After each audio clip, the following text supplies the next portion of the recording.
And welcome back to the Fireside stream. I am your host, Remy McNeil, and with me always, as always, is the erstwhile Mollie Rhymemaster. Mollie, how are you doing today? Happy Frog Day, everyone. I know this is really surprising because it never happens, but I changed my location again. At one of these streams, we're going to have you just like sitting and relaxing in Maui. Yeah. Like it's going to be in the background, the tropics. In fact, you should get a green screen, and I will edit that in for you.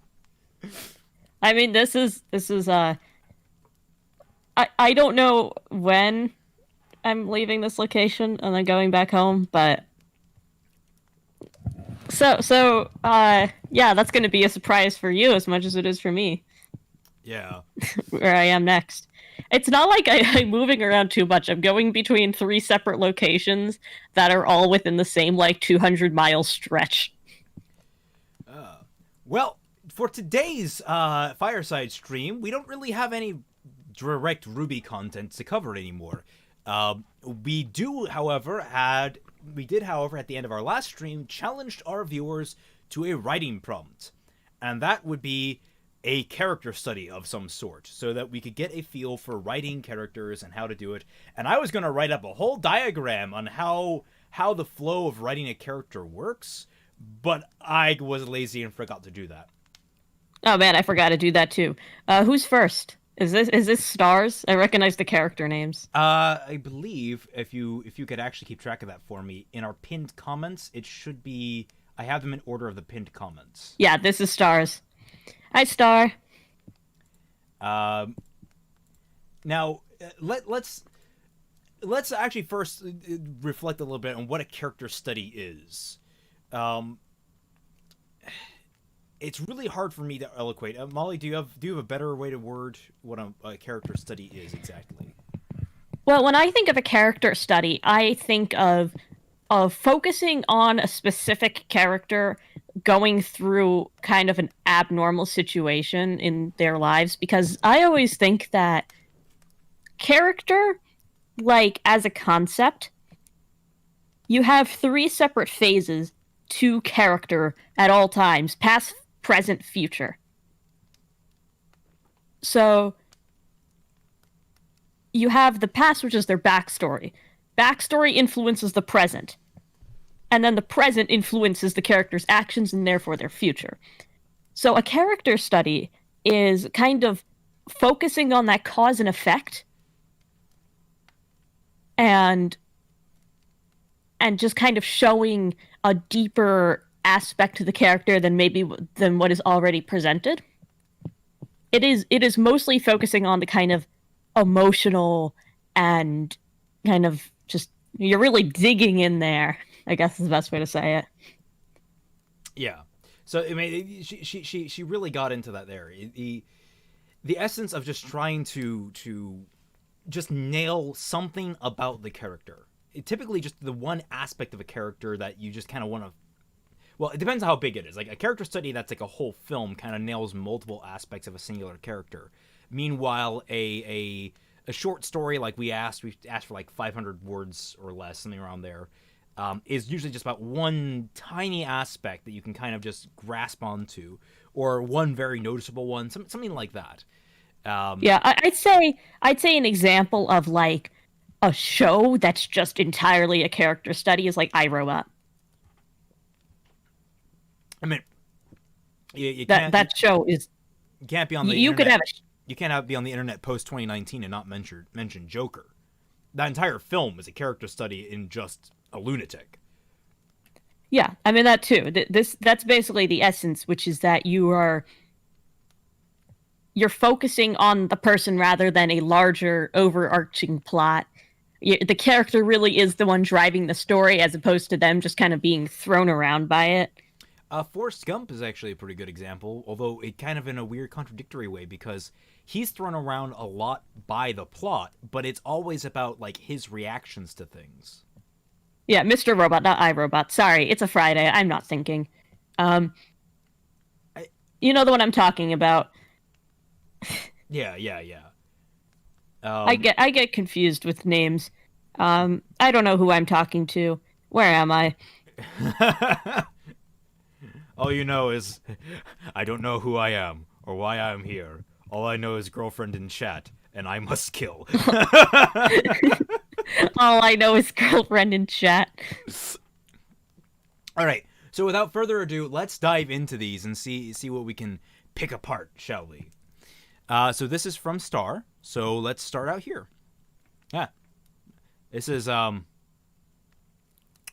know she's been working on like a big thing. Yeah, this Like a would probably big be it, original work. considering it's 117 pages. That's a little bit longer than the Yes. prompt we gave.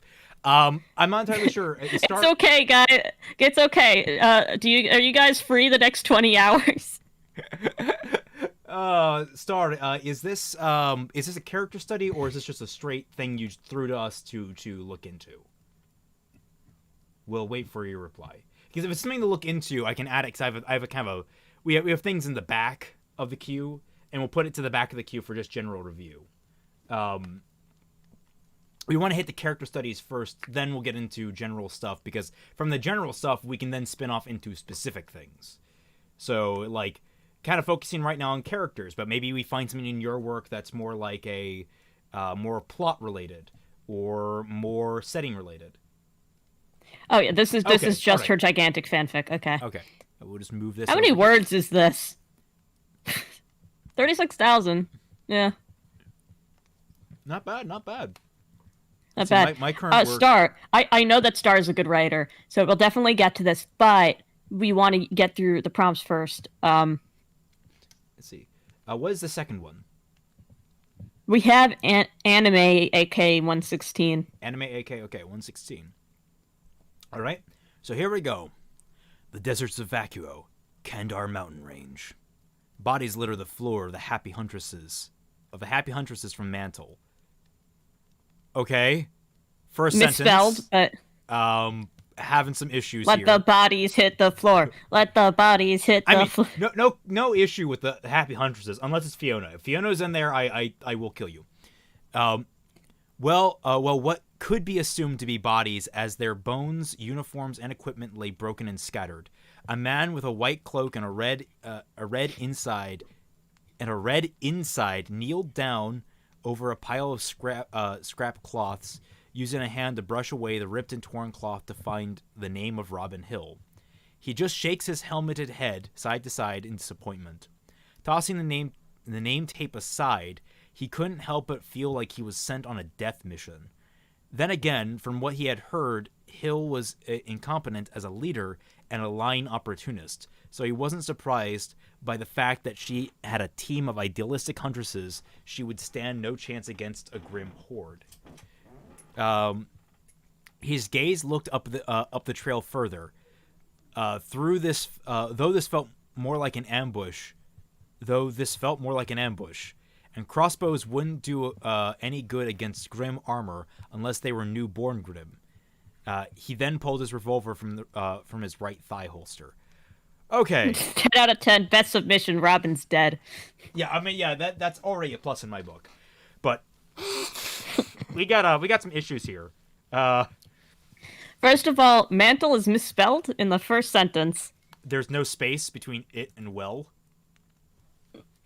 Yeah, like it's just period and then the next letter. There's a lot of technical issues going on here, is what I'm trying to get at. Bodies litter the floor of the happy huntresses from Mantle. That is not typically how... I don't know if you're a non-native English speaker or if you're just not the greatest at writing. Don't worry, nothing wrong with either. Just saying that it's something to keep in mind here. Yeah, English does focus on, here's your subject, here's the thing happening to the subject, and here's what the subject is doing too. So if you're gonna say bodies litter, if you're saying the happy huntresses are dead, it's the bodies of the happy huntresses are littered on the floor, not the floor of the happy huntresses, because that implies that bodies litter the floor belonging to the happy huntresses, which could also be true. But like that, I know that's not what you're going for. There's a flow to writing. So how to write that sentence alone, like even, I mean, this entire paragraph would need a lot of reworking. I imagine you're going to see a lot of the same going down. This is How many words is this? This is 2,500 words, which is not long. Um, It is longer than we asked because like I mean, that's not a huge deal. It's also doesn't like. First of all, he spells plateau in two different ways. Technicals aside, yeah. this has SVO syndrome, where it's just he did this, he said that.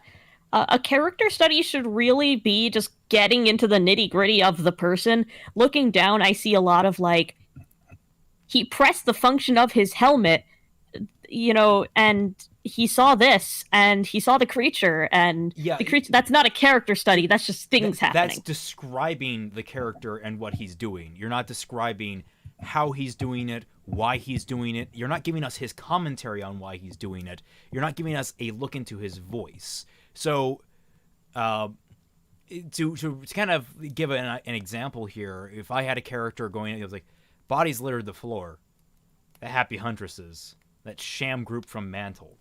Already, big improvement because it's 2 sentences now. Like, bodies littered the floor. Bam. It gives you first the impression this guy is very just quick to observe. Just very much like, oh, there are bodies, they're littering the floor. He's not mincing words, he's not trying to be flowery about it. That the happy huntresses, he's observing now who they are, that sham group from Mantle, and he's giving us context and a peer into his opinion on them. So, oh man, there's weapon descriptions in this. When you get to weapon descriptions, you know you're in for it. Nobody cares.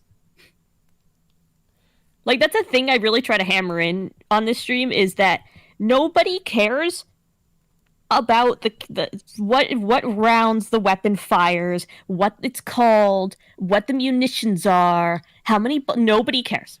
Unless you make me. Unless you make me. Unless you make it care, typically through character.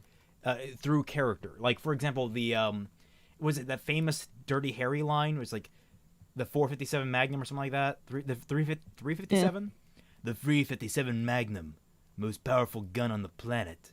Something like that. Like, it's... Yeah, he's not saying that because he's trying to describe what the weapon is. He's saying that... It's a threat. It's a threat. By the way, speaking of gigantic revolvers, apparently the song of Big Iron was inspired by Marty Robbins walking into a gun shop and seeing a man purchase a 12-inch revolver that he could quick draw. A quick draw 12? Holy shit!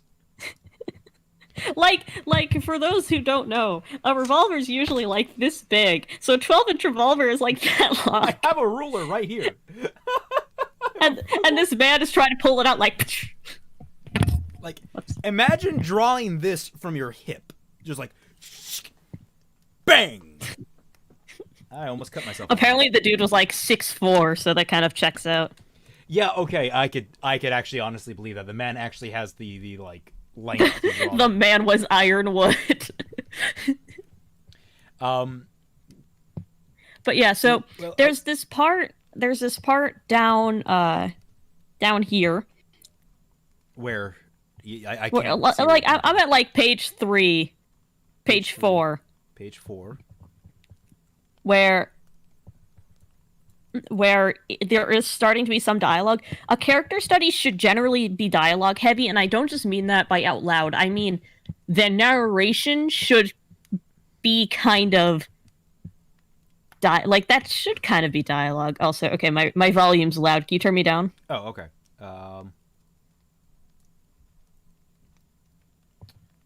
Actually, I'll just turn you down in Discord. Where is your thing on Discord? How do I... No. That's... Show chat. Yeah, here, I'll just turn down my own mic. Oh, there we go. Is it better now? 125. That should do it. Hopefully. Hopefully that's better for you, chat.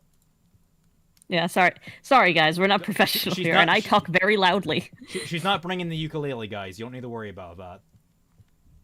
Sorry about that. Yeah.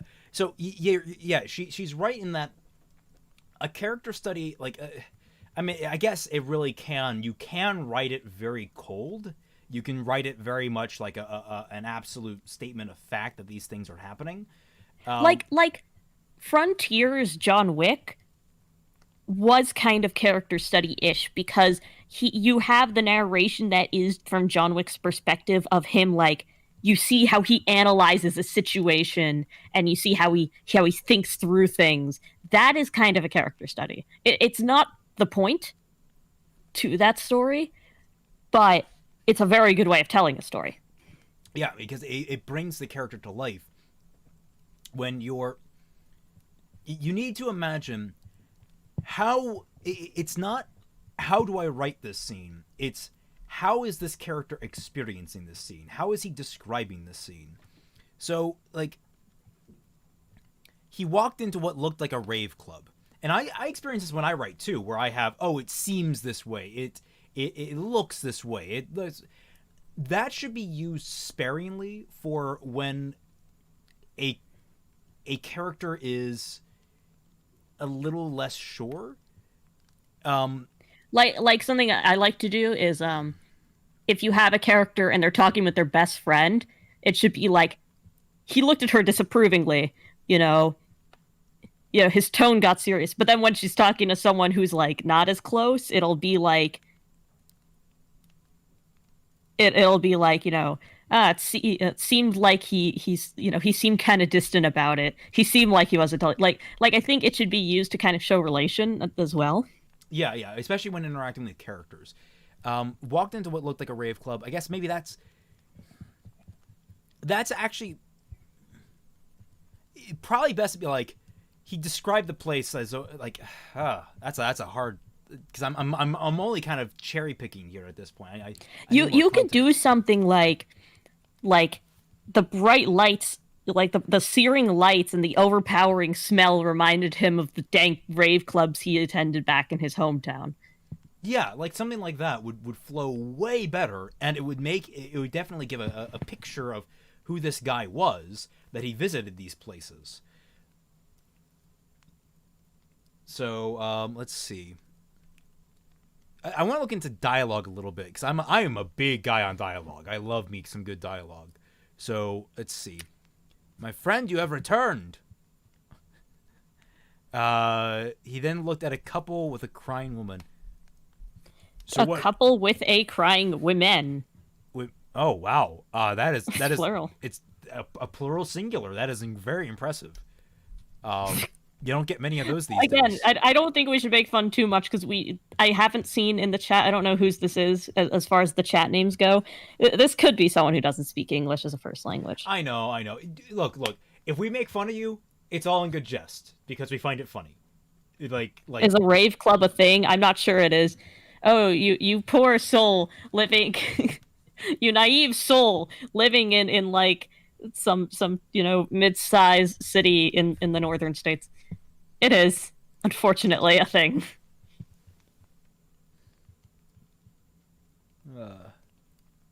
You're not missing out on much from what I hear. Yeah, I don't understand the club atmosphere. Like, it's just loud music.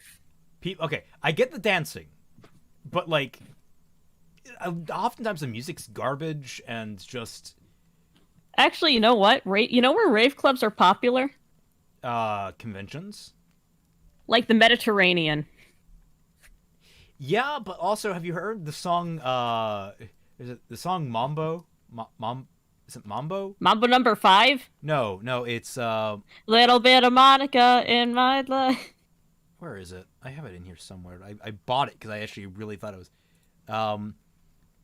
Yeah, it was Mambo, the Greek version by Ipari Logos. Or by Helena Paparizou. That's it. It's a very catchy, like, really pretty song, and like it's one of the few songs I'm like, I really want to get up and dance to this. So I'm like, if a Greek club played that, yeah, I'd be having a good time. Yeah. I know. I mean, raves are a thing here in the States, but like to find a club dedicated to them. Yeah. But because I know those exist when I've been to like the Mediterranean. But anyway, let's keep moving. Yeah, let's keep moving. identified this body as the kid, though I suggest either cremation or a closed casket funeral. Okay, so I'm trying to get a feel for him as a dialogue, his dialogue. So what happened and whose head did you bring back? All right, that's... The masked hunter tossed the body bag of the head of the giant on the table and gently laid the body bag of his bounty's remains on the table. So you're repeating things there, but that's more technical stuff. We're trying to get more a feel here. There just isn't much of a feel because it's all this very like flat. I mean, this just isn't a character study. Yeah, it doesn't feel like it's really focusing on the singular character. It's focusing on a story, and he just happens to be there. So example, the masked hunter tossed the body bag of the head of the giant on the table and laid the body bag of his bounty's remains on the table. He tossed the giant's head to the table, setting the body bag next to it with slightly more reverence, like that already. Or more reverently, he rests the bounty's remains on the table. Like you could. You should be describing. How is describing his actions? A big part of a character study is the how. How do they interact with this world? That's really the point and the impetus behind it. A few good rave spots in San Francisco. I imagine there's some rave spots in like New York City and LA and stuff, but we're getting off topic. Rev, I hope you're able to go to a D&B rave club one day. Everyone knows Raymond is a lunatic. He was there the other night, raving. Whoa! Raving! Slow down, Maurice! Have you seen that? Yeah. It's great. I fucking love that. So, thank you for bringing our son back to us. The hunter only nodded as he left. Yeah, okay, right there. I need a blanket. Oh, is it cold? Yeah, it is cold. Hold on, I'll be right back. Keep talking. So, yeah, to give an example here, you're having this guy bring back the head of the thing that killed this family's son, and the body of the son. And yet, every single word here treats them as if he treats them the same. He doesn't act, and that might be the intent. It might be the fact that he's so numb to this that he doesn't care, but it doesn't feel that way. It feels more like you're just describing what he's doing as opposed to just having him do the things. So if you wanted to show that he actually cares about the child more, about the child's corpse more, have him be more gentle with it. Have him be more respectful towards it. Have him lay it on the table while he tosses the head on the table. Like, you could have these little moments that just accentuate what he does and how he wants to do it. Or if he's indifferent, you could literally say he threw both corpses to the table. It'd be kind of janky a little bit, but you could make it work. It feels really it feels weak in that sense. It doesn't explore a character. It's a story where the character does things. The character is a non-entity.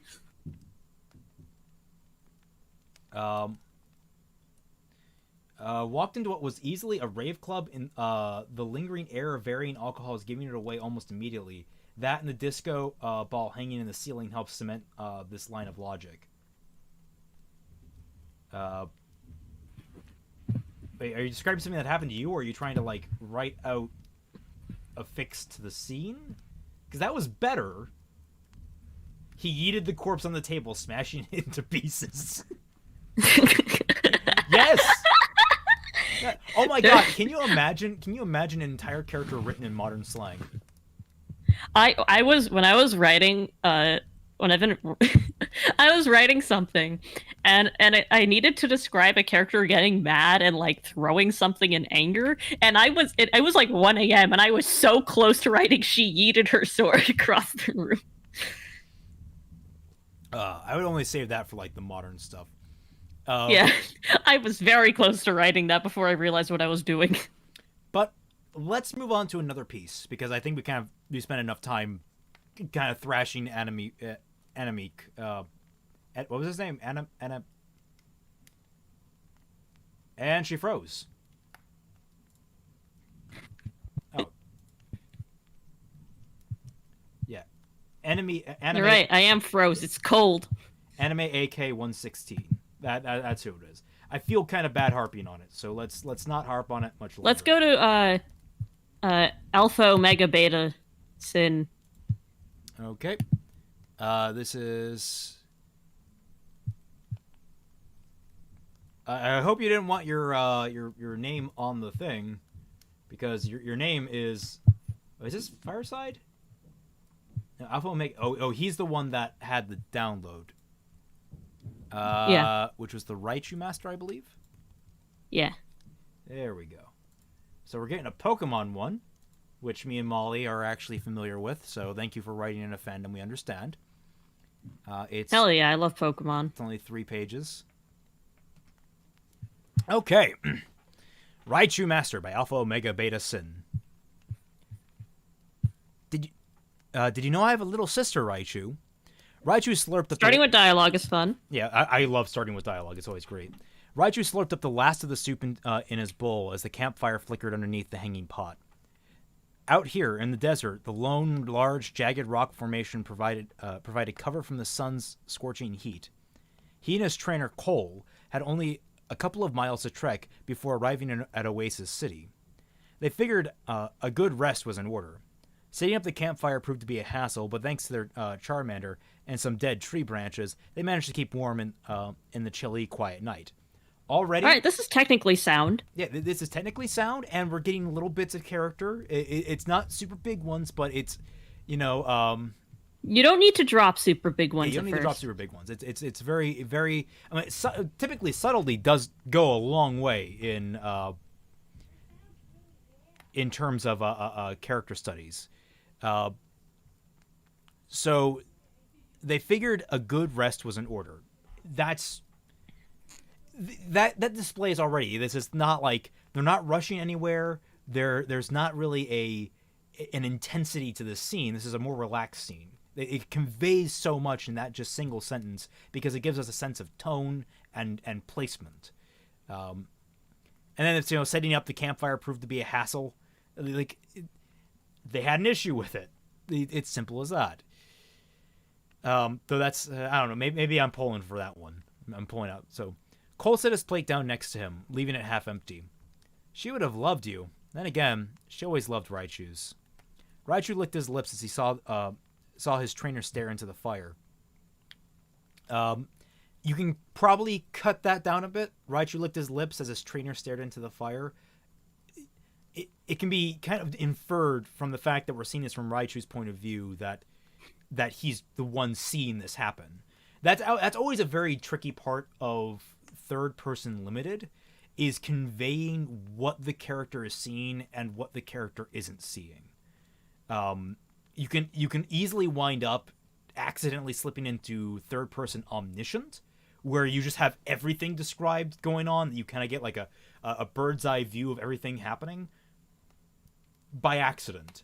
But like so far, this has actually been pretty consistent. This hat's tight. I'm switching hats. Yeah, it is. But sorry, it is tight. It's the Worcesteras, Massachusetts, baby. That is a strange name. The Worcester Railers, yeah. They used to be the Worcester Sharks. That's a cool name. They probably changed it because of the Amity Island incidents. You know, you're probably right. Actually, no, they changed it because they used to be affiliated with the San Jose Sharks in the NHL, but they switched. Oh. Okay. I like that hat because it has a train on it, and Sarah got it for me. It's not thoughtful of her. Very thoughtful. She also got me this. That is nice. His amber eyes. I think half my wardrobe is now gift material. His amber eyes lit up in the fire's glow. The occasional gust of wind made the shadows behind them dance.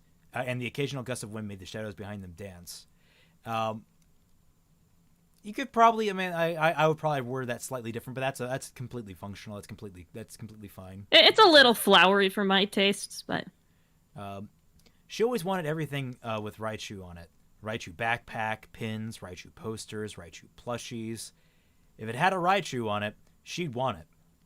I'm noticing this a lot. People, when you do the ellipses, it's a space.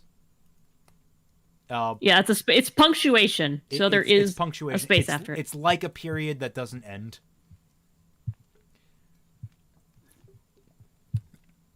The trainer stirred the soup in the pot with a ladle, as he spoke solemnly. Could probably shore that up a little more character, like, he twirled the ladle inside the pot. I'm not a big fan of being told how they're speaking, as opposed to trying to convey the inflection. So being told they spoke solemnly as he spoke, his tone going low or something like that. Like, I'm more of a fan of that, but I understand that it can get very tedious to do that. So I'm not gonna dock points on anyone that takes the very logical writing shortcut to describe simply the character as being solemn. I had Raichu 1 and 2 and all of the merchandise. I don't know why that made me laugh, but it did. My family would play charades on game night, and she'd always play a Raichu. Even did the voice. Raichu! Raichu! Raichu! My sister... Oh yeah, Raichu is like, hi. Yeah, it's like raspy. It's like Naruto voice. Raichu was half paying attention and half controlling his own temptations from getting the better of him. The aroma of the soup in the human's bowl wafted up to the poor Pokemon's nostrils, and it was tantalizing to the senses. All right, hungry Raichu. Again, it's an animal. The writing could be a little cleaner, but so far it's a little wordy, but it's still pretty tight. Yeah, you said flowery earlier. I don't think it's flowery. I think it is wordy. I think that they're using a few too many words than they need to. But that's kind of what I was trying to get at. Yeah, but like you're getting the heart of it. If I were you, I would look into kind of shoring up your prose a little bit, just a little bit. You're almost there. You're actually at a really good point where, like, see, the aroma of the soup in the human's bowl wafted. The aroma wafting out of the human's bowl was tantalizing to the Pokemon's nostrils. Something like that, where you can just cut out a lot of needless filler words that are just kind of chaining things together. You can link things together through verb and action way smoother.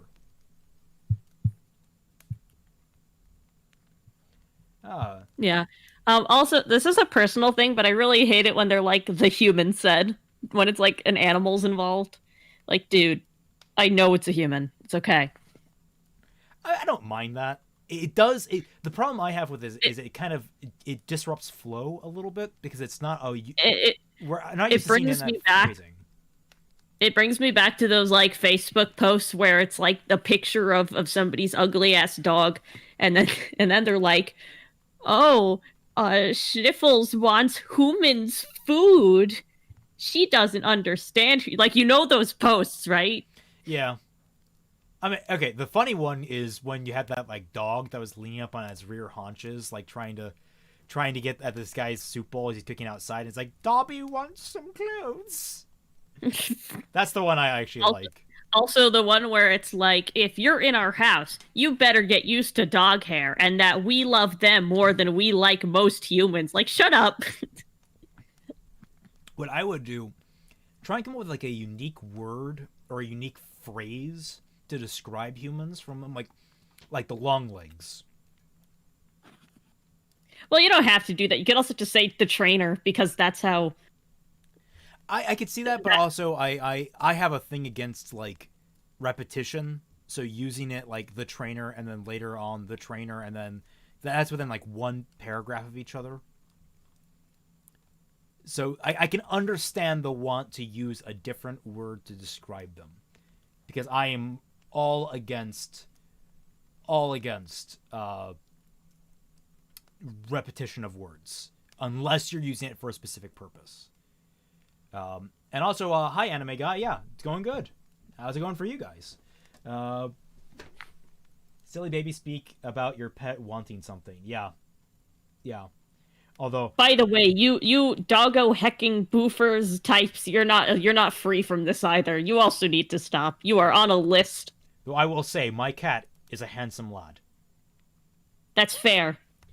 Although if you talk like a normal human being to your animal specifically, you're just a sociopath. Like, who doesn't baby talk their animals? Molly, stop calling me out. That's from Insane Oddball.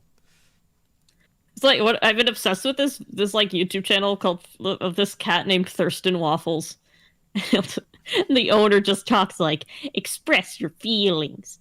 What's wrong, Thurston? It's great. That's like the perfect way to talk to a cat. Cole's gaze was still fixated on the flickering flames. You know, she was the one who wanted to become a Pokemon trainer. Although she only wanted Raichus on her team. I'm gonna be a Raichu master, she'd say. Can you believe it? He chuckled to himself at that.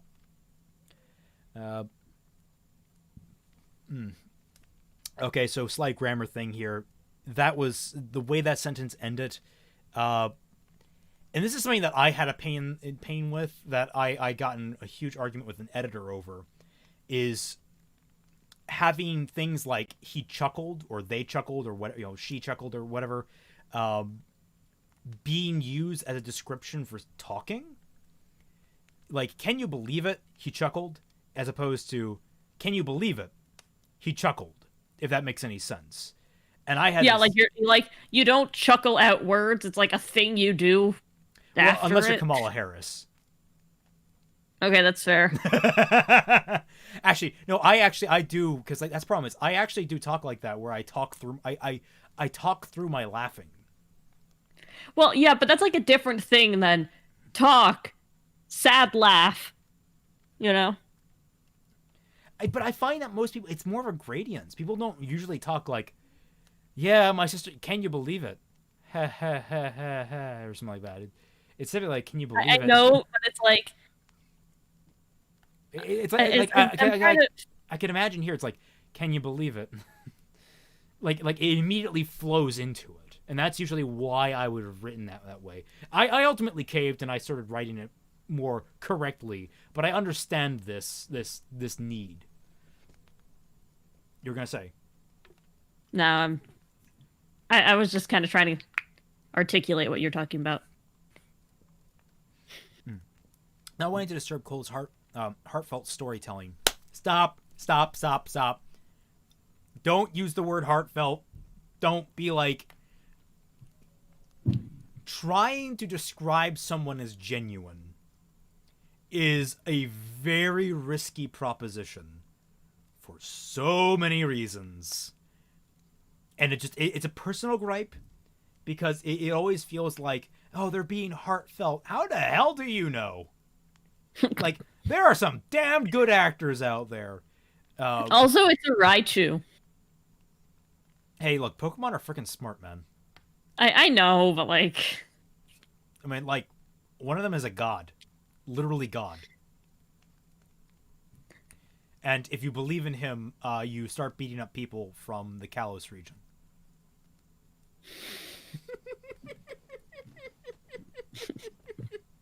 Guys, you want to read my Pokemon fanfic about one of the characters getting jumped for sectarian violence? God, I love that thing. That was great. It's just like so bizarre. I love how you just make the world of Pokemon super depressing. It's great. Look, if they're going to base things off of real countries, I get to use anything I want from those countries. Oh. Let's see. Where was I? Yeah. Not wanting to disturb Cole's story, just storytelling. Or story. Just don't go with heartfelt. It really does feel forced. At least to me. I don't know about you, Molly. Do you have any opinion on that? I do think it feels feels forced. Although it could be a reflection of the fact that it's a Pokemon and it doesn't truly. But I don't know. Yeah. It's like you're already trying to make us feel like kind of a little bit of dread and sad over this story. This just basically, this is like laying your cards on the table. This is like showing your hand. Never forget Pokénom. Pokemon. I'll upload that one shot one of these days. The gluttonous animal began creeping its way to the half-finished bull next to the tall human. He inched closer and closer until he stopped, looking at his trainer's eyes. There was something forming in them. Tears. Was the soup too hot for him? Yeah, okay, especially if you're going this direction with it, don't use heartfelt. Yeah, because it's clearly like has the emotional capacity of a child. Yeah. You know, just by virtue of it being a Pokemon. Yeah. I guess what I'm trying to say is I never wanted to be a Pokemon trainer. But I guess life doesn't turn out the way you want it to. I never became a world-class chef, and she couldn't become a Raichu master. Stuff happens, I guess. Okay. This raises the question of why he's talking about this now of all times. I don't know. Maybe he just felt in the mood, but he's kind of dropping a lot at once on this Raichu. This Raichu's like, man, I ain't your counselor. That's like me in the Discord voice chat every time someone tries to talk about their problems. The young man leaned back and laid his head against his backpack, looking up at the rock's dimly lit underbelly. But I'm still here, aren't I? I can become one for her. He fought through the crack in his voice. Again, you're describing what he's doing, but you're doing this as though it's from Raichu's perspective. And so it doesn't really make sense. Like you're describing something that would be better from his perspective as opposed to the Raichu's perspective. So I would probably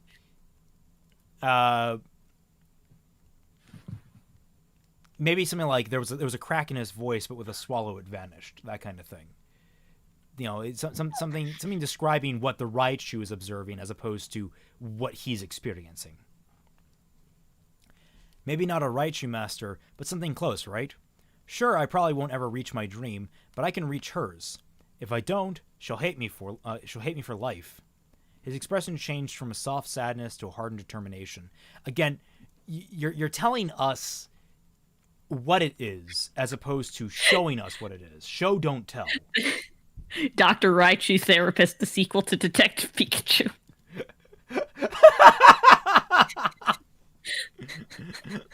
All right, we got fan art last time. Can we get fan art this time of Dr. Raichu? Of Dr. Raichu. I remember there were edits where it was like Detective Pikachu, Forensic Homicide Investigator Eevee. And then one day, Eevee was inside his lab when a lightning bolt struck and he became the Flash. Let's see. So his expression changed from a soft sadness to a hardened determination. His soft features hardened. Like that's all you have to say. That's all you have to describe. Is like his expression. You don't want to say his expression. His soft features hardened. Raichu wasn't paying attention to the bull in front of him, transfixed by the human's resolve. You could probably clean that one up too. Raichu lost interest in the bull, transfixed by his human's words or his human's face or whatever. I don't know. And hey, who says you can't start your own Pokemon journey at 19? He asked. His voice, that's a typo. His voice echoed in the air, carrying melancholic purpose. I don't even know how to approach that one. A girl is dead and Raichu's now a therapist. Express yourself. We're not laughing at your concept. I appreciate your concept. It's just a so comment. far it has a few rough patches, but that can be ironed out. Like you can shear this up clean, nice and clean.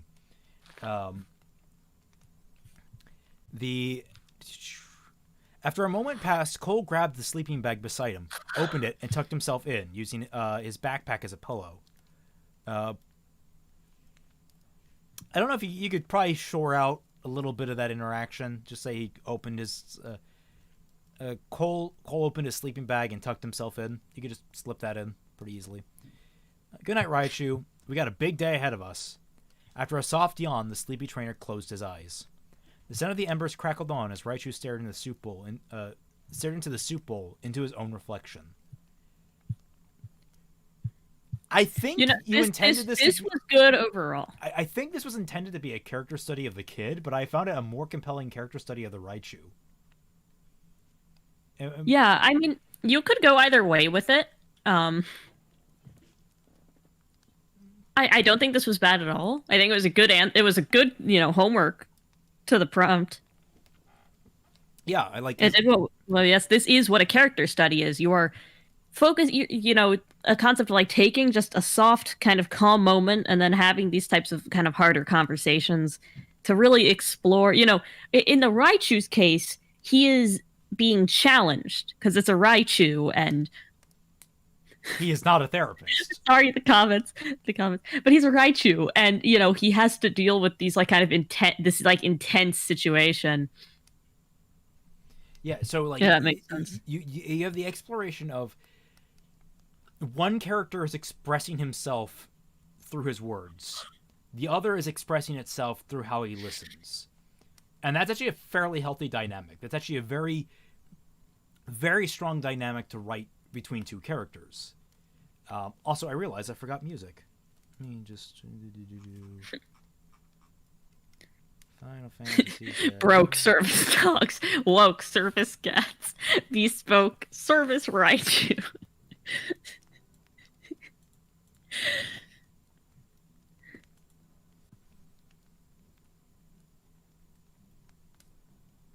Okay, there we go. Making sure the music sounds right. So yeah, overall pretty good. I give that a solid B plus, A minus around there. All right, there was another one. That was who's next? That was recently sent in.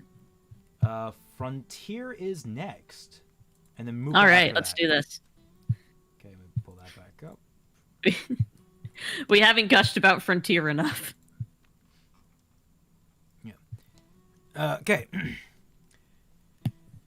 All right, good. Making sure it was on stream properly. The storm was getting worse. Sharp gusts had long ago given way to a howling gale, strong enough to blow sand along the ground like water. Dust choked the air like a shroud, cutting visibility down to mere feet in every direction, beyond which could be seen nothing but a blurry red haze, thick and only growing thicker by the minute. All right, that last sentence. Yeah.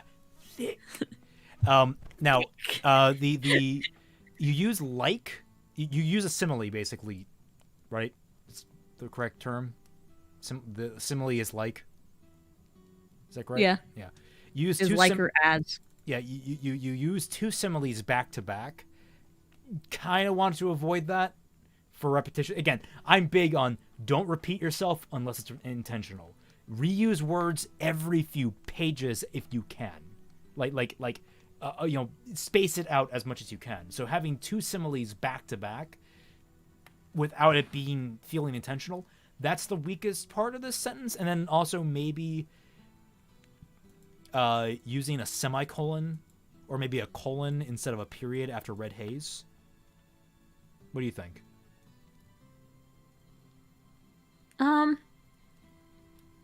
I think a colon. Yeah. I think that would make it flow a little bit cleaner. But yeah, so far, good start. Good start. Not for the first time, Nomad wondered if he made a mistake coming back out there, back out here. Oh, is this a Nomad of Nowhere fanfic? Oh my god, that'd be amazing. A smarter People watch that show? a smarter man than him would have said yes. He most certainly had. Barely an hour ago, he'd safely back at the village. All right, that's a typo. Typo. There's Barely an somewhere. hour ago, he'd been safely back at the village, helping the refugees. He'd been guiding, battened down for the storm.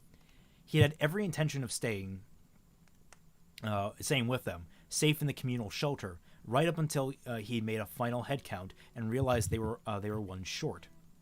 Every survival instinct within had screamed at. I think you don't need within there. I think it's just every survival instinct had screamed at Nomad not to go after them, because like survival instincts are inherently within. You don't need to describe that it is within. It's an implicit statement. The refugee could have gotten lost anywhere along their path, and that storm was coming on fast. The chances of finding them before it hit, let alone getting back, were slim to non-existent. Going back out there was suicide. Going back out there was suicide. The other guides had said as much when they shouted at him to come back. Oh, this is an original work. Okay. I want to say, I love the way he starts paragraphs. It's an interesting note. Describe.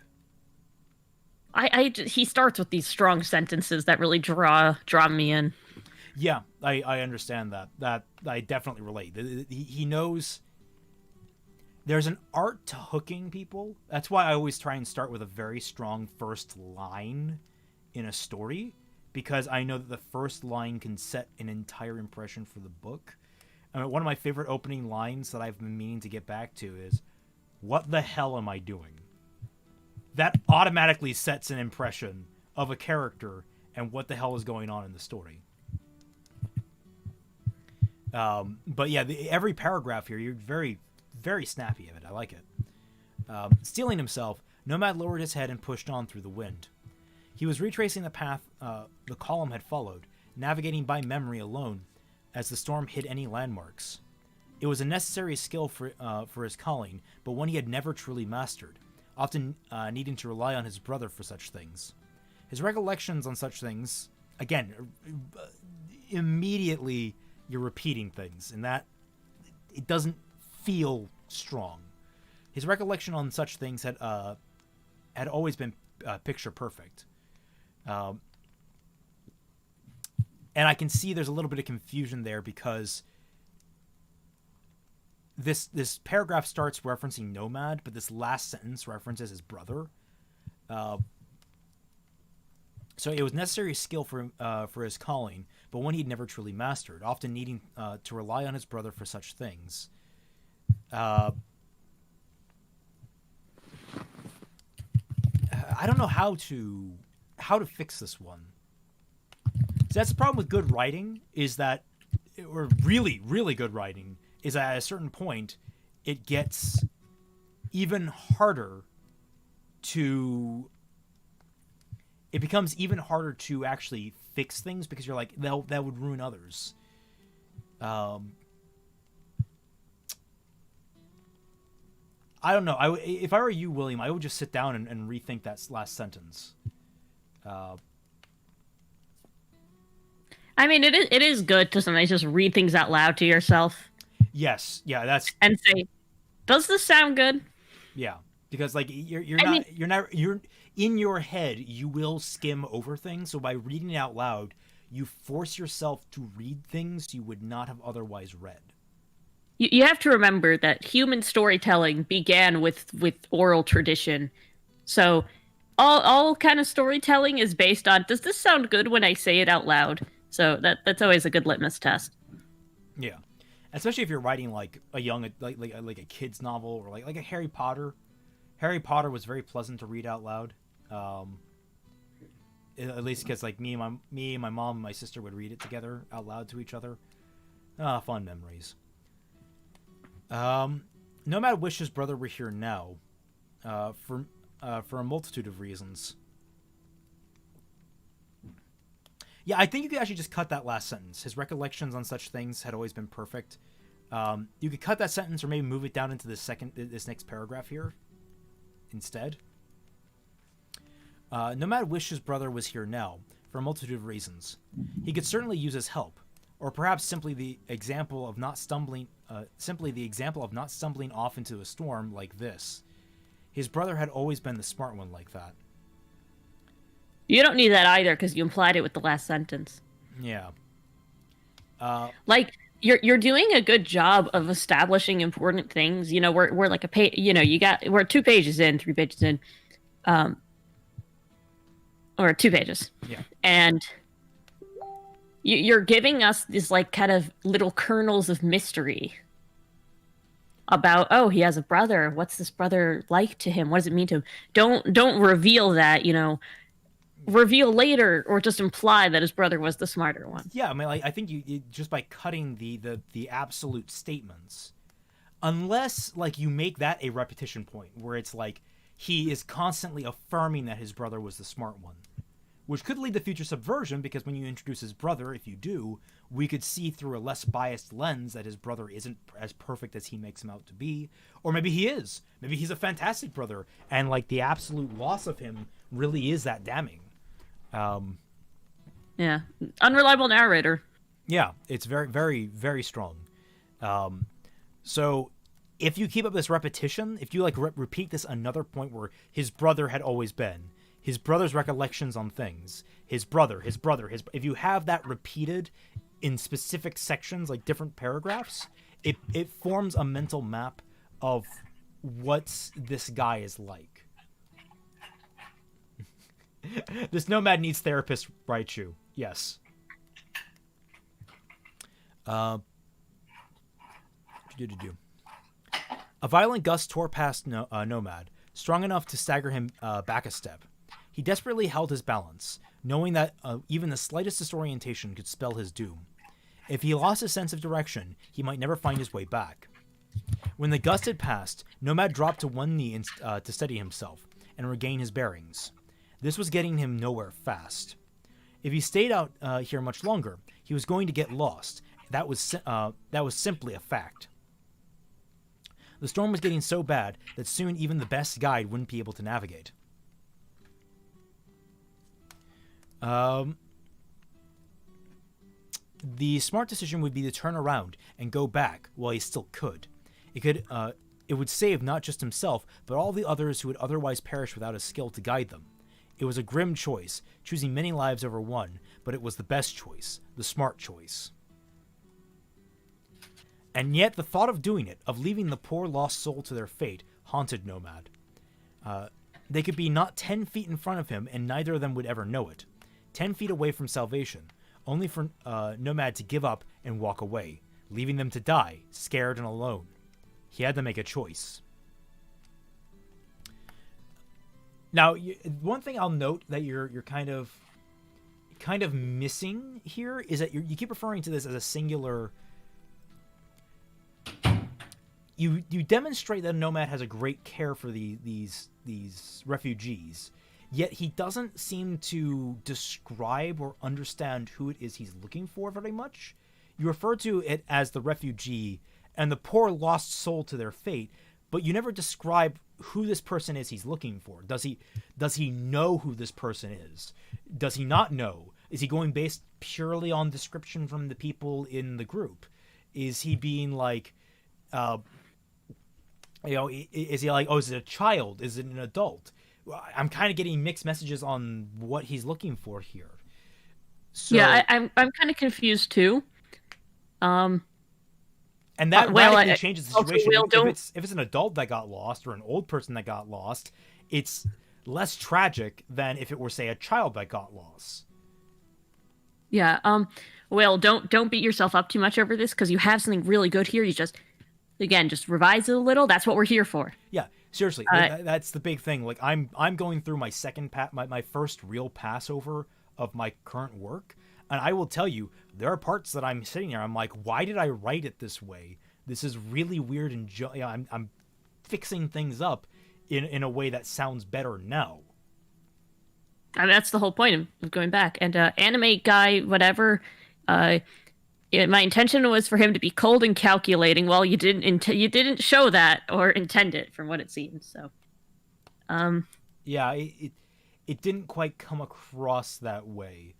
It didn't feel like a study at all. So, but I understand. Like it's character studies are an interesting thing to practice because you're it's just a different style of writing, but it's in my opinion, the better style of writing.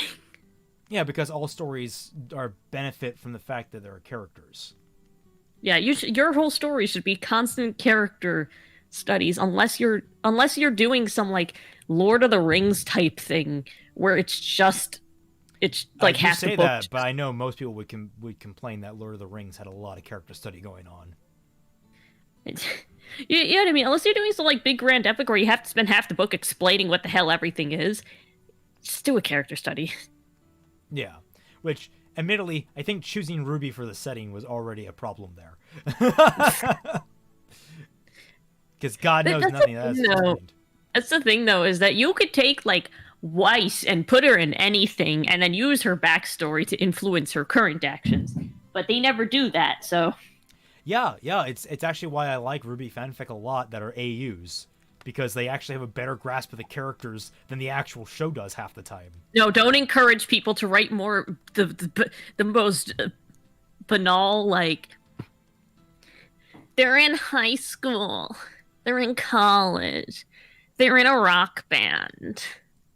Don't. Stop.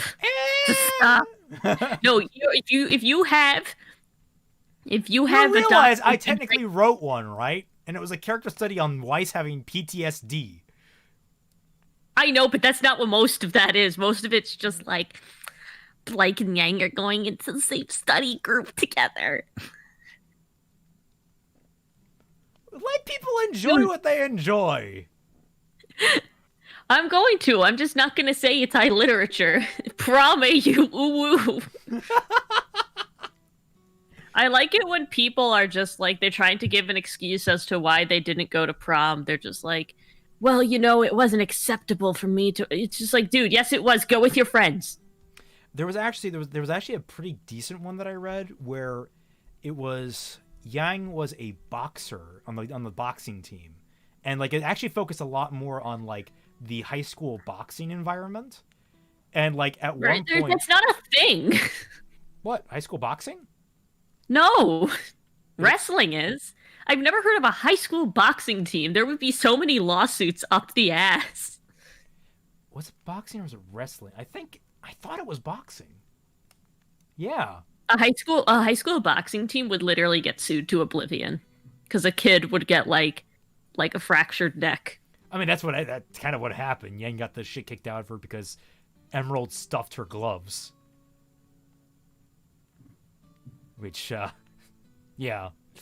I know, but it's always an endpoint for shipping. It's just that they got bored of writing the same fucking story, so now they have to come up with Bumblebee Library AU. Like, that's the real motive behind it. The motive isn't to do a character study. The motive is end goal for a ship, but with a different coat of paint. There's a difference between an AU where you're actually trying to think about, is this an interesting setting? And then me going onto fanfiction.net and being like, I bet there's some Attack on Titan yaoi fic that's about ice hockey, and then finding that. God, that remind me to tell you, there's an entire Madoka fanfic that's about ice hockey, and like, it's one of the longest stories in the entire fandom. It's rated E, as in like for explicit on AO3, and it's like, I don't know how to. I have not tried to read it because I don't care about hockey, but it has like every ship in it. You just look at the shipping list and it's like Madoka and Sayaka, Madoka and Kyoko, Madoka and Nomura, Madoka and Mami. I was like, wait, what's happening here? Man, this hockey is different than the one I played. Yeah, because instead of a puck you're passing around, it's your woo-ha. There are boxing teams, actually. I just found some high school boxing teams. Wow, they're not going to last very long, are they? Um, Cameron Delk. I love how Ruby completely glosses over serious issues: abuse, PTSD, addiction, racism. Yeah, who doesn't love that? Because who wants to actually, look into deep and troubling philosophical quandaries that might make a story interesting? Yeah. I do like doing romances. The issue is convincing others that it works. Yeah, that's the thing. Is that a lot of ships? It's literally just here's A and B doing cute things, but they're in blank. That's what I don't care for. I mean, I am all for that stuff to like wind down from. Like it's good wind down stuff after like very serious stuff. There's a few high school boxing teams in Chicago. Okay, I believe that. I 1,000,000,000% believe that. Yeah, 'cause I was like that. I think my high school had a boxing team. I'm pretty sure we did. I know we have a. I We were mean, big on I'm from wrestling. like the preppiest county in the U.S., so that probably makes sense that I wouldn't have Yeah, known. yeah, and Boxing is icky. and in fairness, my high school was on like the ledge of the ghetto, so yeah. All right, okay, that's on me. There are high school boxing teams. I don't think they should exist, uh, but Still, we had one of the best schools in the entire. Actually, we have one of the best schools in the state. Honestly, it's great. listen, my county was so fancy pants preppy that there were rugby teams in the high schools. Rugby, Damn. like this. I've actually read that rugby was invented by like some prep school in England to show how tough they were. Floof just messaged me that So he forgot to write something. It's all right, Floof. We still love it's you. all right, Flu. Um, Someone send Ruby Floof a head promise. pat. But in chapter 4, John walks into the prom with an AK.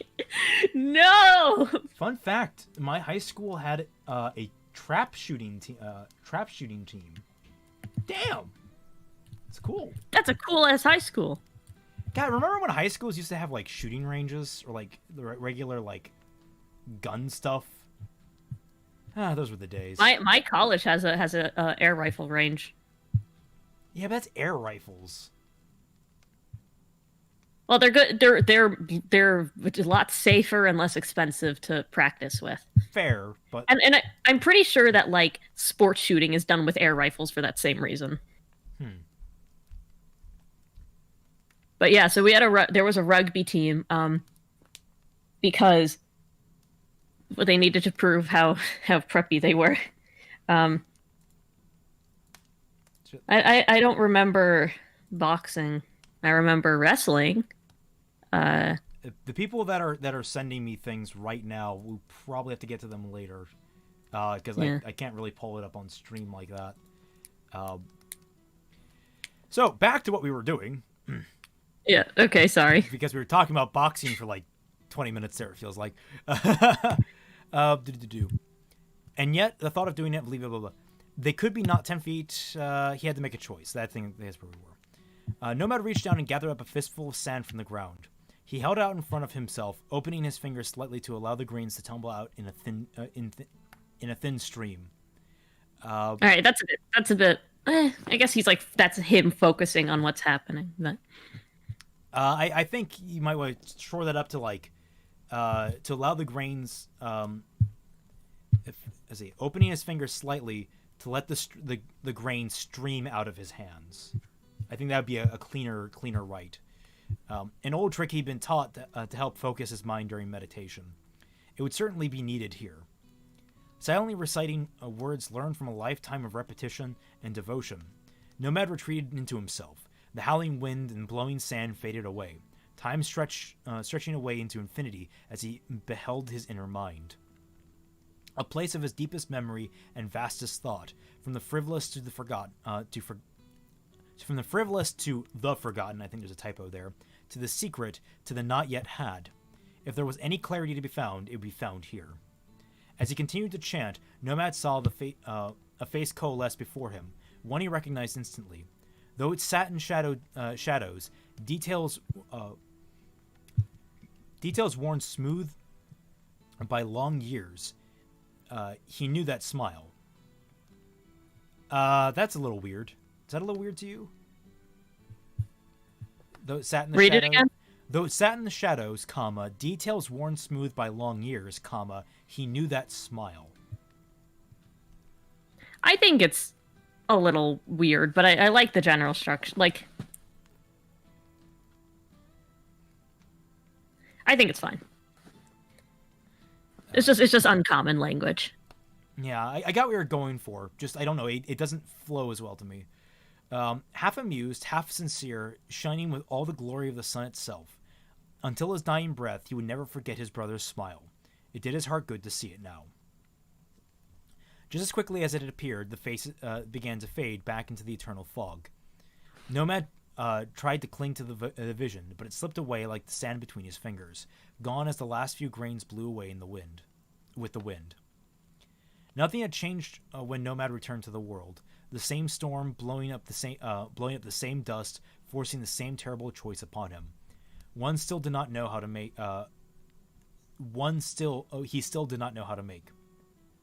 What am I supposed to do, brother? No answer came to him. Nomad felt himself deflate, losing the strength to hold himself up as his gaze dropped to the ground in defeat. It was the only reason he saw the footprint. His heart leapt at the sight of it. It was barely visible among the shifting sands, but it was unquestionably a human footprint. I would just kind of like, it was unquestionably there. Just because, like, you don't want to repeat the words again. An extremely fresh human footprint, or maybe you're just going for the repetition angle, that's fair. Extremely fresh. I mean, there's nothing. I know you're really anti-repetition, but as someone from like a more poetry background, I'm kind of okay with it. For me, like, repetition has to be purposeful. It can't be just accidentally using the same word over and over again. So here, I think you might have a better argument because he's actually using it.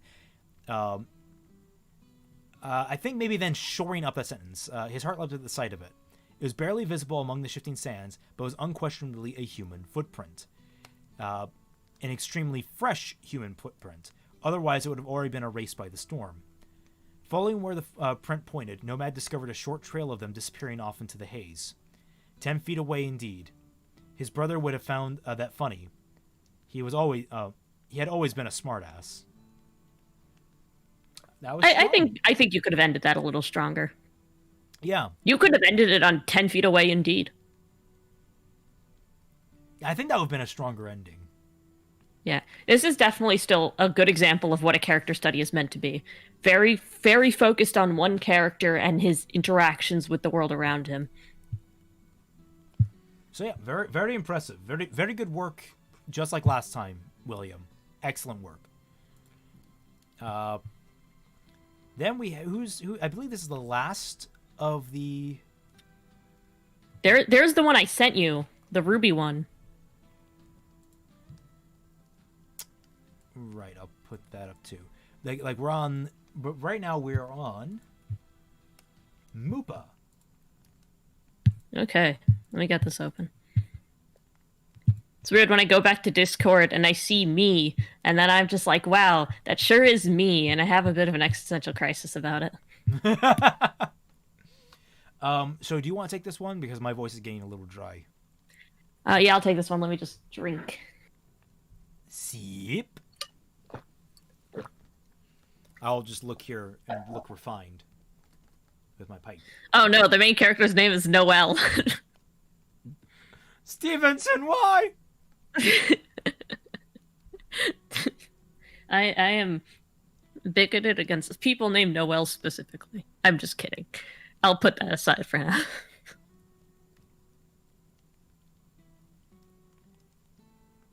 Noelle's feet wobbled. Dust slipped into the gaps of her cybernetic limbs, grinding the metal. She walked with half-shut eyes. The sunlight reflected off the patchwork flats, dividing her surroundings into white and blue. Okay, that's some nice imagery. Only the occasional withered bush broke up the monotony. Her jerky tongue ran against chapped lips, her breath a dry heave. The silver choker around her neck was heavy. Flowery, but good imagery. I This can is do what she got for using the anonymity. She might have known the stupid necklace would teleport her to a waste like this. Stupid, stupid, stupid. She always did things like this. And things always went wrong because of it. Always acted impulsively, and that's how people died. She wasn't in any condition to try using its power again, even if she was moronic enough to attempt it. There was nothing for her. There weren't even any birds or insects to pick at her bones. You could always cast. Noelle's eyes snapped open. Big mistake. Her organic eyes shut in pain. She pushed the white bangs out of her face, the errant curls in her long hair hanging limp. All right, that's a little bit wordy, but she pushed the bangs out of her face. Period. Her brain was cooking inside her skull, too much UV radiation pounding on her head plate. The wording here is really interesting. It's like very descriptive. It is. It is. I'm trying to think. Good. There's something about it that doesn't quite sit well with me, but I don't know what it is. You know what it is? What? It's so you know you It's have the tense, passive I voice think. and active voice. Yeah, I think it's the tensing. This is hyperactive voice. Interesting. This is what I call it when you open up like a My Hero Academia fan fiction, and it's like Deku heaved and his muscles tensed as the tendons ripped through. Like it's this is you're actually hitting more of the systemized writing, or not systemized, empathized writing. This is the opposite of systemized. Yeah. That I've mentioned. The issue I'm having is like, It's considering her situation, it feels too intense. well, no, not just that, but like it's the, like part of it is like using different tensing with the verbiage. So like she walked with half shut eyes. The sunlight reflected off the patchwork flats. The sun work reflecting, Reflecting, off the, like I'm noticing little moments like that where it's like it's not quite the word. You're on the right path. You're just using the wrong tense of a verb, basically. yeah. So active voice tries to make you avoid using ing words. So that's why this is hyperactive voice. Don't be afraid of a passive voice. Like, don't be afraid of the word was, basically. Yeah, was is a wonderful thing. Watch it fly by as the pendulum. Wait, shit. Nice. Where were we? Sorry. Too long? Too long without food or water. Next, she'd be imagining a pool she could dive into. Her trail of footprints in the sand got longer and longer. Her shadow never seemed to move from under her. You wouldn't have to suffer like this if you casted. This time, Noelle thought she saw who was talking, a dark figure just to her left. But they were blurry, and when she tried to focus, they were gone. Maybe next time she came across one of those skeletal shrubs, she could shove her head under for some shade and take a break. Noelle, look at me. I am the figure captain was right. The figure was right in front of her, just a little taller than her, with light eyes and black hair that curled on the ends, just like hers. Yeah, that you know how you say when they cut that line about the errant curls? Now you can. You can definitely cut that line because you get that same description now in the mirroring that you're displaying here. Noelle needs therapist Raichu. We all need therapist Raichu right now. Noelle walked through the mirage. You're dead. You will be too soon if you don't cast. You will be too if you don't cast. Not soon. Yeah. Soon is like when you're really trying to push for immediacy. But then again, like, you will be too soon. I could see someone saying that necessarily because that's where You just need. I think there's a missing comma in there. Yeah. Yeah, like you will be too soon if you don't cast. Like I could see someone saying that because I always give a lenience to dialogue. Dialogue can be messier than prose because because people talk weird. Yeah. I mean, I guarantee you, if you write out half the word that I say, it doesn't sound like proper human speech whatsoever. And that's what prose is. Prose is cleaned up human speech effectively, if that makes sense. It's like if you ran your human speech, your speech through a filter that cleaned it up to make grammatical sense. Yeah, so Nurse Gothitelle. I love the chat.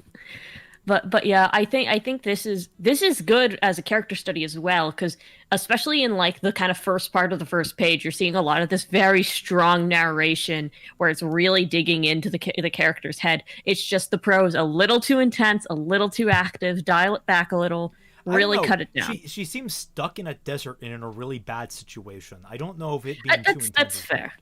Also, Nikhil, yes, exactly. That is exactly how you pronounce it. That you will be, comma, soon.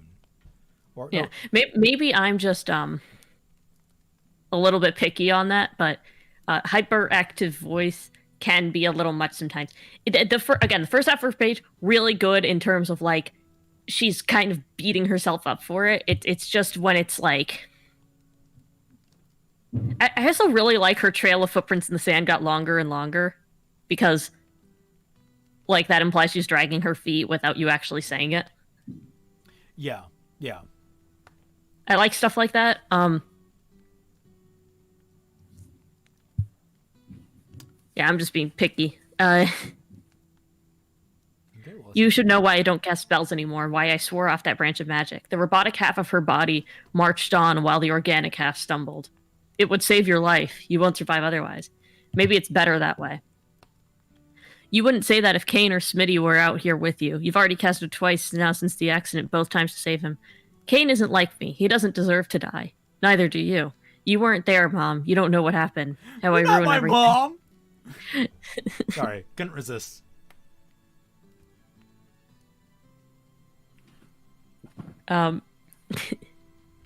It wasn't your fault. Yes, it was. She stopped, knees shaking. I was trying to replace you, as if I ever could. You were just a child. You still are a child. She raised her voice. At least if I die out here, nobody will find the enmity. Not for a long, long time.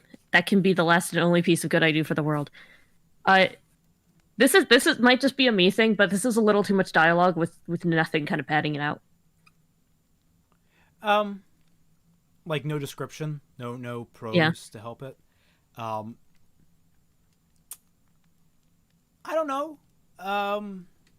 Because she's getting in there, like, describing how she's reacting physically to it. Like, she stopped, knees shaking, that sort of thing. Oh, High Power just messaged, or sent a chat. What is your thought on literary role-playing style works? Listened to a few of them recently. The stat breakdown is a little jarring, to be honest. Literary role-playing style works? Never heard of it. Never heard of it. I'll have to look into that after the stream. Send me a message on Discord to remind me about it. All right, so look, I'm like trying to read this over. Looking back, this actually is a good example of how to kind of make your prose kind of stronger but not too strong. Just explain. Like really reading it. I have to say this is like good strong prose. Yeah, she stopped. But it's not overwhelming. Yeah, she stopped, knees shaking, arms are heavy. There's vomit on us. Oh, wait, oh fuck. She stopped, knees shaking. I was trying to replace you as if I ever. Okay, we reread that. Sorry. My biggest issue is that she knows she's talking to an illusion, and that feels. I mean, it's part of the character. Like, it's kind of part of the character study itself. But I don't know, something about it, just like a character yelling into the waste and then having something answer back. I feel like there's something about this that could be done a little bit better, but I don't know what it is.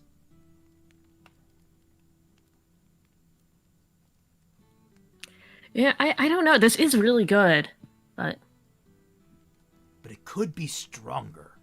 Like, that's the first rule. You're never finished. What you have might be good. It could always be better. Yeah. God, you've already lived a better life than I ever will. Can't you at least let me have a better death than you? That should be a question mark, not an exclamation point. Or both, if you're really trying to get the emphasis across. Yeah, but there should be a question mark in there. Her breath was ragged with unfairness. Huh. I don't think that works. Yeah, that doesn't. No. Again, Chest desperate to be you're filled. saying what it is as opposed to letting us understand from the context what it is. Yeah. This is kind of Let's see. I'm sorry for leaving you. Noelle whipped around, but she was gone. Her lungs pushed a wail through her cracked throat, and her knees impacted the sand. When she woke again, the stars were out. The first two paragraphs are really strong. If you could just keep that going for the rest of this would be really good. Yeah, this is just keep that balance between intensity and just kind of down to earth like description. Yeah, I agree. I think I liked going into the dialogue heavy stuff, but I think you're right that it did start to feel a little one-sided towards the dialogue as opposed to the prose, where we're not entirely sure what she's seen or how she's seeing it. It feels like we're kind of losing. I think you're right overall. We're kind of losing the intensity of the situation here. Like when she raised her, like for example, she raised her voice, motioning to the sand, motioning to the sand that surrounded her for miles, just being like, at least if I die out here, nobody will find the Anamidi. Like giving the indication of like, out here is the middle of nowhere. Give us an indication of physically about what this place is, that kind of thing. But yeah, overall, very strong. I actually really like this Mupa. Yeah, good work. Okay. All right. So. And we do have one more. Yep. Oh, I forget. It's already 6:06, man. Well, we didn't start till like 4:45. True, but I mean, still. Oof. This one was sent pretty late. This is from Kayokane. I don't know if that's how she says it. But... Yep, it's yeah, okay. You want to take this one too? Again, actually this is short. I can do this. Hi, Mom, Rumi murmured to a small cutout picture of the person she missed more than anything in the world. Oh, Stop! It's not a her. Apologies. Stop. Already we have issues. Oh, Lord. The point of a character study is to, again, this goes back, show, don't tell. You can do this in writing. In writing, you can tell, but it is the most dangerous line of, I would argue, in any medium, in writing, showing, telling, not showing, is the most dangerous route to go into. Because I don't think this is as offensive, it's just really cliched. Well, the thing about this, the person she missed more than anything in the world, isn't that kind of like... Oh, that. Yeah. That is telling. Yeah, that... You can cut that easy. You can cut that easy. Like, and like, cutout picture,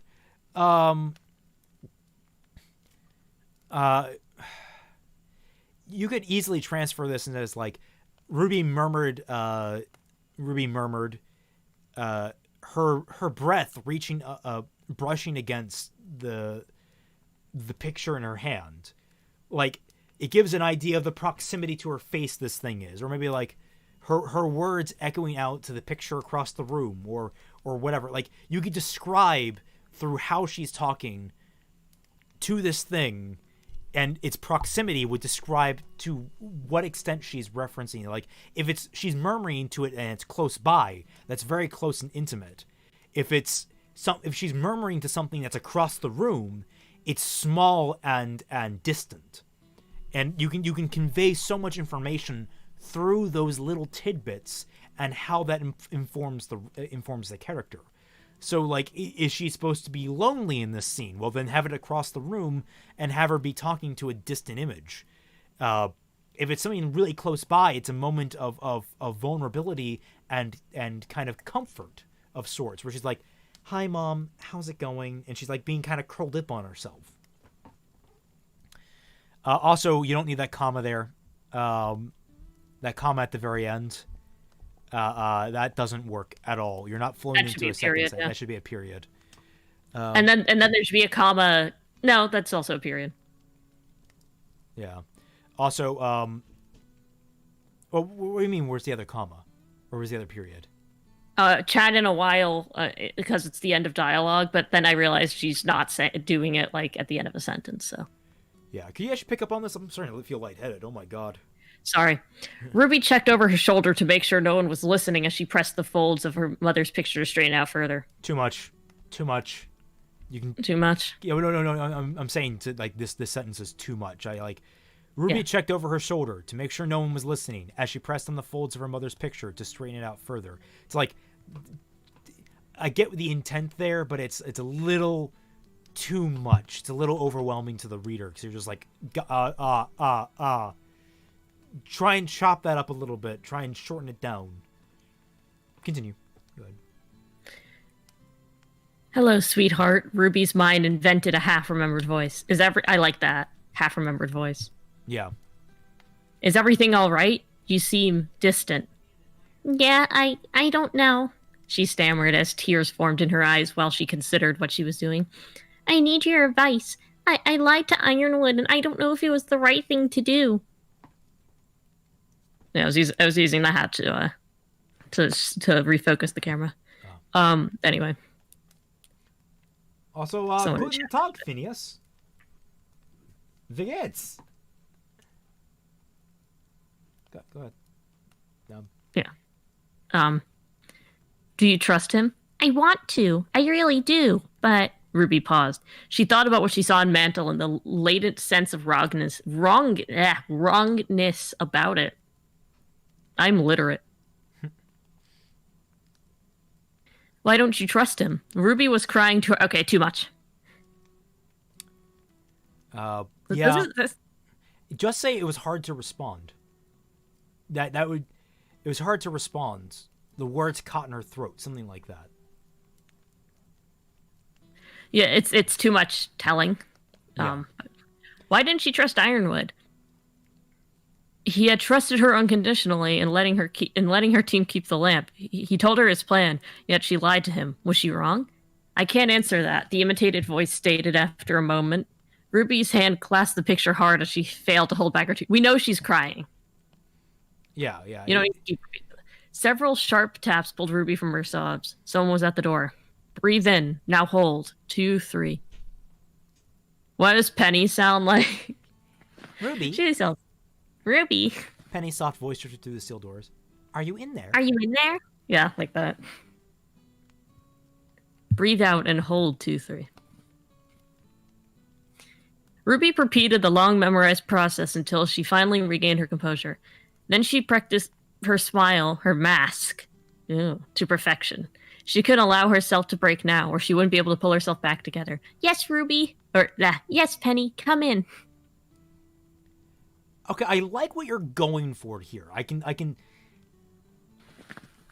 just think that you need to work on your technical writing a little bit first. But I think it's a lot of being able to convey the scene without telling us exactly what's going on. Which, I mean, that's the whole point of Show Don't Tell. Yeah. So Ruby repeated the long memorized process. We got that. We kind of got the implication that it was long memorized.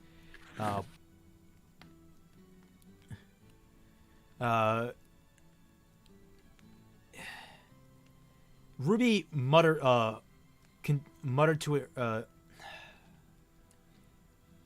the mantra again and again, and this is where repetition can come in.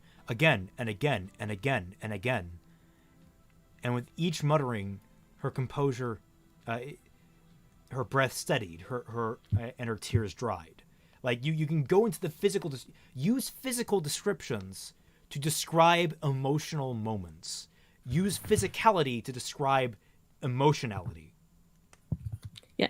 The way that humans recognize emotion is by reading people's faces and actions. So if you describe faces and actions, we can get a perceived notion of the emotion. Like that is what makes humans emotionally intelligent is just our range of faces. Yeah. And I do like, then she practiced her smile, her mask to perfection. I would say after like the repetition thing, it's like, and then she put the mask back on, a smile to perfection. Like that tells, that informs way more of how she thinks about it. And it's a much cleaner statement. uh, and it already implies that she's practiced it because like this is something that she has. It's something that she has at the ready. Uh, uh, if she were, and then you could just have if she were to break now instead of this last sentence. If she were to break now, would she be breaking now? Breaking now wouldn't. Let's see, breaking now would be a mistake. She wasn't sure if she could put herself back together again. Something like Humpty that. Dumpty. That's a. I guess you would go for a Humpty Dumpty reference there, though I don't know if it really is warranted. I'm just kidding.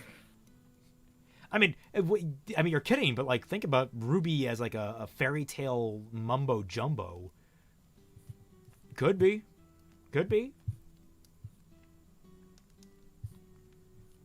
I would have preferred repeatedly there was some form of sentences. That's the trick, is that you have to get over your own biases. You have to fight them sometimes. Cameron Dell confirmed Ruby is the thing. Oh, Jesus. That'd be horrifying. Ruby just walks out. Ruby's the imposter! Oh, God! She starts spearing people with, like, that's why she can't kill Penny. It's robotics. She can't replace it, the robotics. So definitely not the best, but I definitely see where you're going for. So it gets a passing grade. Passing. Low passing. Get a C plus. C plus. Like me in all my classes. And honestly, it's 6:17. We should probably start wrapping up the stream, even though we have flickering candles from Star and a fanfic from who was it that sent in the fanfic? I believe it was Anime AK 116 sent in the fanfic. I minimized Molly again. Oops. We can read Stars just because we already brought it up, and I feel like it's rude if we don't. I mean, we can save it for next time, so we actually have a topic next time. What do you think the topic should be? That's a good question. What's today's homework? I saw someone say like you should do like a comedy writing homework, but that's just a whole different ballgame. Yeah, comedy is one of those things that's just that's messy. Comedy gets real messy as a writing prompt. Yeah, there are some fanfics out there that are like intentionally badly written to be funny. So like, where do you even go with that? Yeah, I mean, like chatfics, for example. They're funny because it's literally just characters doing stupid shit. It's literally just them being funny.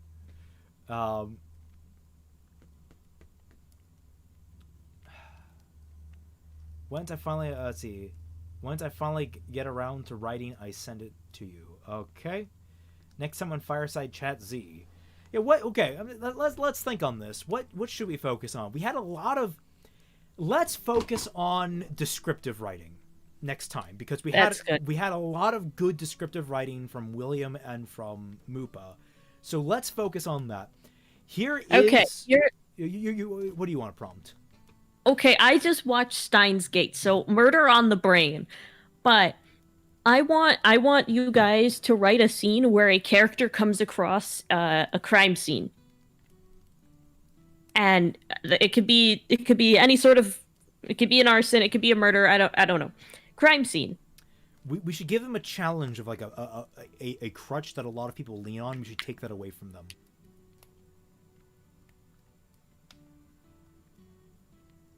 What do you have in mind?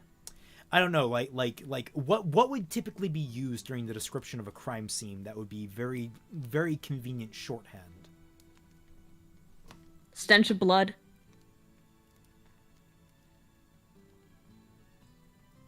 It's a cliche. Yeah, it's a cliche, but it's not that's descriptive. That's actually descriptive. That is descriptive. What is it? I don't know if I want to take a crutch away. Well, because like, if you take a crutch away, it forces them to actually adapt. It forces people to actually use things they wouldn't typically be. Like, You know what? don't You know what? start a single sentence with a pronoun. Wow. Okay. You know what I had in mind? What do you have in mind? Steins Gate's getting a sequel. Oh shit. No, Oh. it has a sequel called Steins Gate Zero, and it's terrible. Well, I know that Steins Gate Zero was terrible. I mean, I've heard it's okay, just really depressing. I was about to say what just recommended in the chat, which is that the character's blind or it's very dark. Maybe, but that kind of defeats the purpose of description. Well, it does because you're taking away, yeah, because they're focusing on senses they wouldn't otherwise. Because everybody defaults to vision. True. Limited vision. We can just say Vision. You have limited vision. You're in a dark room. You're blind. You can And anything see. of There that are sort. things that can be seen, but to a limited extent.